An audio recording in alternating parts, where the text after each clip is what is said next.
The main argument brought up by this topic is, can fictional pop culture symbols be employed as egregores magically in the same way as ancient gods? The short answer is yes, but the topic goes deeper. The most notable example of literary works being employed in this way would be the gods or old ones in the works of H.P. Lovecraft. Lovecraft was a self-described materialist who claimed to have no belief in the supernatural. This, however, has not stopped people from going past his claims and believing that the gods in his works are very real, to the degree that there have been grimoires made to his pantheons and rituals performed to these entities.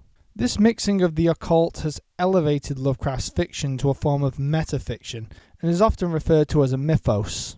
But can this same concept be applied to modern pop culture? Western culture has moved from a religious culture to a pop culture.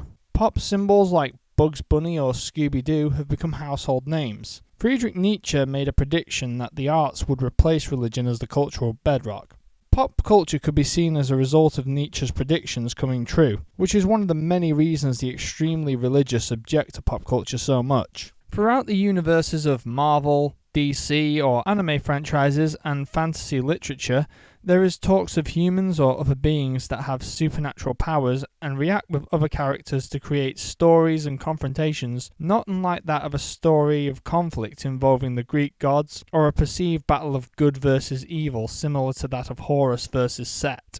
Characters from these universes also have strong symbolic qualities. Examples being the Hulk as a symbol of anger, or Spider-Man representing a hero's journey in the case of a nerd becoming an iconic hero. You could compare all characters from all of these universes as having traits in common with some pagan god of old times, as there are hundreds. It could be argued that the more cultures move towards enlightenment and away from religious dogma, that these pagan elements were able to retake their natural form.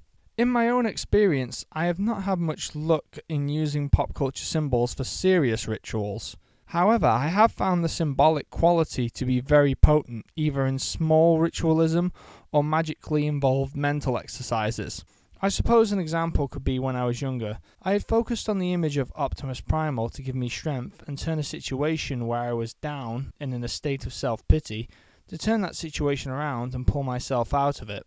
From a supernatural perspective, there is a belief among many occultists that gods worshipped by humans exist on the astral plane, and when called upon, they are called down from the astral plane. This could be the reason pop culture symbols, at least in my experience, are not as powerful as pagan gods or devils when employed and worked with for larger rituals, as these symbols have not been deified to the same degree.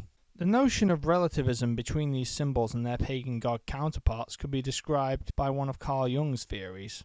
Jung believed that we are all born with a preconceived notion of symbols and what they represent. Though our culture no longer idolizes these symbols, many artists through pop culture have revived or recreated the old gods, or at least the qualities they represent. This has been my video on pop pantheons, and I will see you in the next video.